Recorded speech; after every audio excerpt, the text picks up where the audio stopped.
This tutorial is for section S17, Write Equations in Standard Form, for Algebra 1. The first thing we need to review is what is standard form.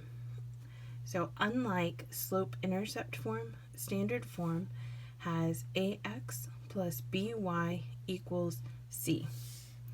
When a is greater than or equal to 0, there's no negative x is what that means. And then the greatest common factor is 1, which means no fractions. So I'll walk you through these kind of qualifications when we get to problems that look like that. But first, let's tackle some easy ones. Number 1, y equals x minus 9. So remember, in the title of this section, we have to rewrite these equations into this standard form. So we have all the information we need here. We just have to do some rearranging. So we have our x and our y on the left side and then equals a number to the right.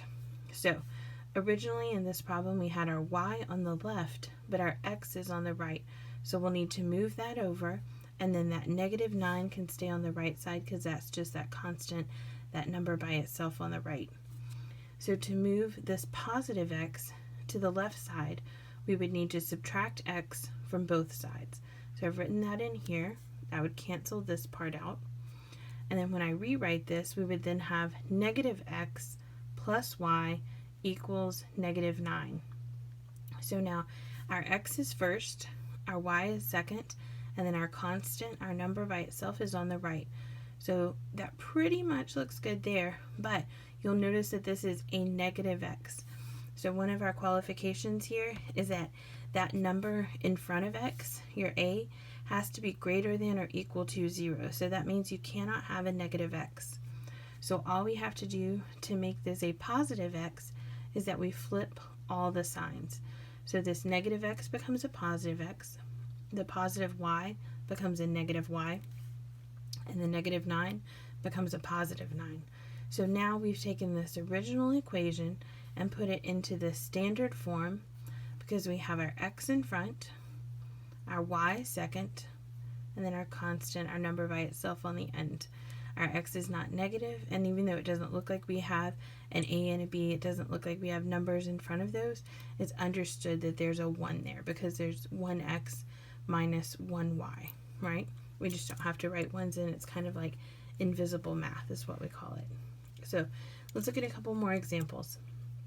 Number 2, y equals negative 4x minus 6. So again, we refer back to here, which is where our standard form is located, and we see that our y is where it needs to be, but our x, once again, just like in number 1, is on the wrong side of the equal sign.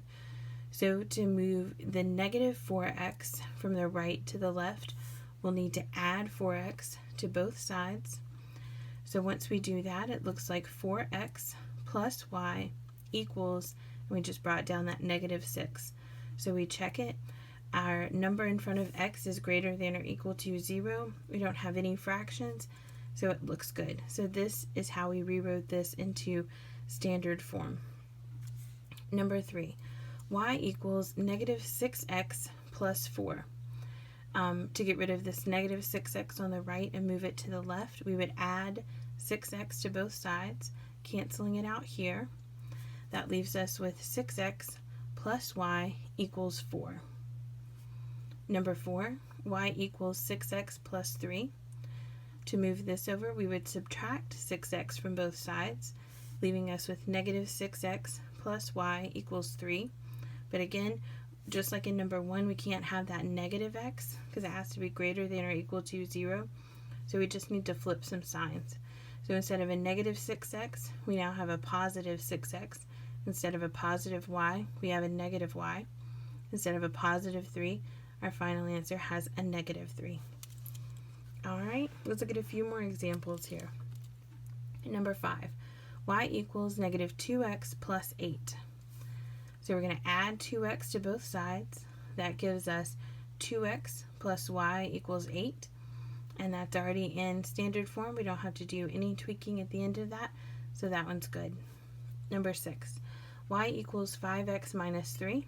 Once again, we're moving that x over, So we're subtracting 5x from both sides, which gave us a negative 5x. So just like in number 4 and number 1, we don't want that negative 5.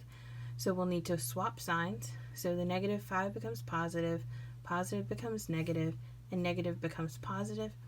And our final answer for number 6 then is 5x minus y equals 3. Let's take a look then at number 7. Y equals 4x plus 5. We're going to subtract 4x from both sides, giving us a negative 4x. So we'll need to swap some signs to get that positive 4x. So our final answer there is 4x minus y equals negative 5. Number 8, y equals 9x minus 9. So we subtract 9x from both sides. Negative 9x plus y equals negative 9. We need to swap some signs to get that positive x. So 9x minus y equals positive 9. Number 9, 11 equals 9x plus 1. So we're subtracting our 9x from both sides. We get negative 9x plus y equals 1. We need to flip the signs. So positive 9x minus y equals negative 1. All right, number 10 is super easy. Y equals negative 9x plus 10. We add 9x to both sides, and there's no extra step here because we just have positive 9x plus y equals 10. Number 11 is the funkiest example that we have in this section, so we get some fractions to work with. So 5/4 y minus 5/8 equals 1/5 x. So at the beginning, I don't want you to worry about the fractions, just worry about the algebra part. So what that means is we're going to subtract 1/5 x from the right side. We'll have to do it from both sides to move it to the right side. And then our constant, our number just by itself, needs to be on the right side. So since it was being subtracted, we'll have to add it. So once we've just rearranged this, we have negative 1/5 x plus 5/4 y equals 5/8. Now, here's one thing.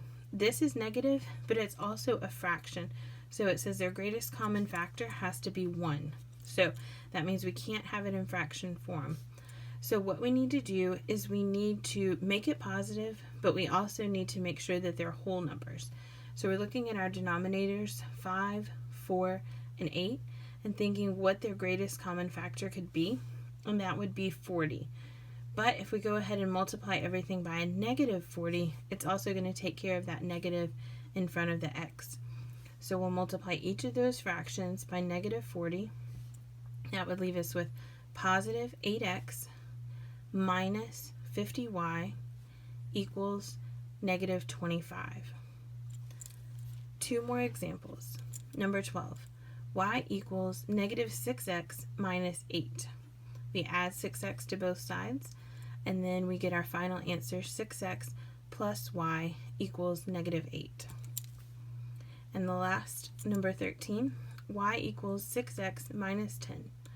So we'll subtract 6x from both sides, then flip-flop the signs, swap the signs to make it a positive. So 6x minus y equals 10. And that's it.